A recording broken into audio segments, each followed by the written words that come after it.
So in this video, I'm going to teach you how to sound like Suicide Boys on FL Studio. This was recommended to me by a fellow subscriber, so if you have any ideas for future videos, comment it down below. I read all comments. Before we begin, consider subscribing and hitting the bell for more tutorials like this. It's free and you can change your mind whenever you want. Without further ado, let's get started. Right, so we're in the lab over here and I have quite a few things on the rack. The first thing I should mention, I'll probably mention it later on in the video, but you're going to want to double track or like re-record twice like your vocals whenever you're doing like a Suicide Boys impression, because they tend to like stack. Like, the same vocal is just repeated like twice or 3 times or whatever to give it like a thicker sound. And technically there are plugins. For instance, there's this one that I found called a vocal doubler, which technically gets the job done. If this could load, for whatever reason this does not want to load, and now that's fucking terrific. And here we are. Bro, what the I mean, technically there's something like this where you can like tweak around with this like separation, variation. Personally though, I mean, doesn't sound nearly as good as if you just literally like double record your vocals. It's not that hard. But anyway, onto the actual effects. The first one I have over here is a fruity parametric EQ, and essentially all I really did was I removed the sub bass because that's where all like the muddiness and the rumbling comes from. I raised a bit the bass over here, lowered the mids over here, and peaked around like the mid highs and the treble. So how you would do that, you would go to default.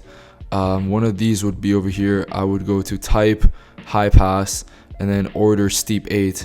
This I would just rise it, and yeah, everything else would literally just be like rising it and stuff like that. So that's basically it. Then you want a de-esser, and I have that in the form of Maximus. So you would go over here to presets, de-esser split band, and I essentially just have it like this. These are the settings. I mean, just leave it how it is, and I think it sounds very good. Essentially it's just so it removes how sharp the sound is. The next thing you want is another fruity parametric EQ, and this essentially I just did to remove like the sharpness in the highs. There's like some frequencies where like it's really sharp and annoying, so I basically just, what I did over here, like you would see this, the more you like move around, the smoother this is. So I just cranked it all the way to basically 0%. So it's like this very sharp and just specific line. And same with everything else. I dropped this one all the way low and this one low as well. Next you want some chorus, right? And I used low enhance, these settings, and there's a lot of them, so I'm not gonna run down piece by piece what you have to change. Just go on low enhance. That's what I did. The one thing I did change though is that the mix level is not at 100, it's at 63%, because I feel like too much of it just gets a bit grating. So far it sounds like this. You can definitely notice where the effects are coming from, but we still have a lot more to go, so let's keep going with it. Just a quick break from this video, but if you're trying to release your music on Spotify, Apple Music, you name it, click the link in the description below, because it will give you 7% off DistroKid, which is easily the best music distributor you can be using. DistroKid's already just 20 bucks, so 7% off that is just even better. It helps me out when you do it, so it's a win-win situation. So consider doing it, just clicking the first link in the description. The next thing we have over here is another EQ, and this is essentially to remove some more highs. I'm gonna do this a lot. I don't usually do this, but like I saw another tutorial that emphasized a lot of this, and I sort of realized like the importance of like checking around with the frequencies, because adding stuff like a chorus or etc. can definitely affect how your vocals sound, and it can add like new frequencies that might be annoying. So it's always good to have like some extra EQs just to like clean up the area. But anyway, so once you're done with that, I added like very slight delay.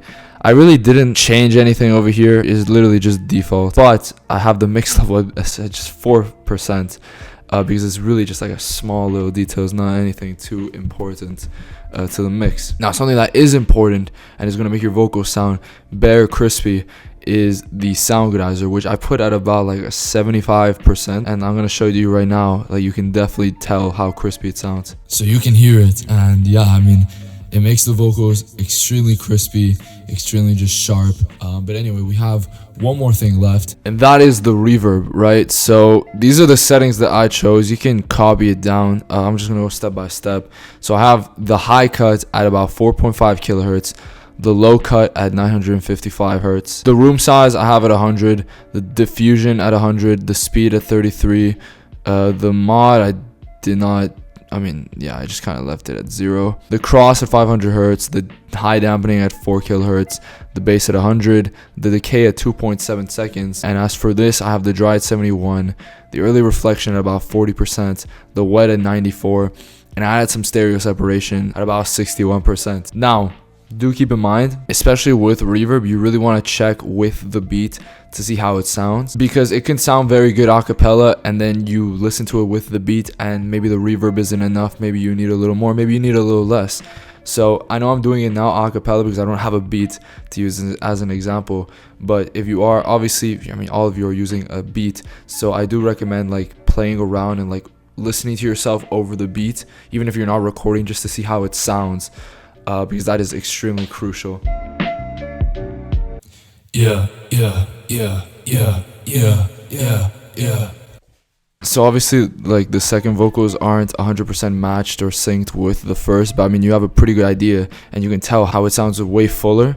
I added some panning on the second one just to give it a little more space, but obviously I was just doing ad-libs here, so it doesn't sound that good. But doing it with normal lyrics or whatever, it's gonna sound pretty good. But anyway, that has basically been it for the video. Consider subscribing and hitting the bell for more tutorials like this. It's free and you can change your mind whenever you want. And I'll see you guys in the next video. So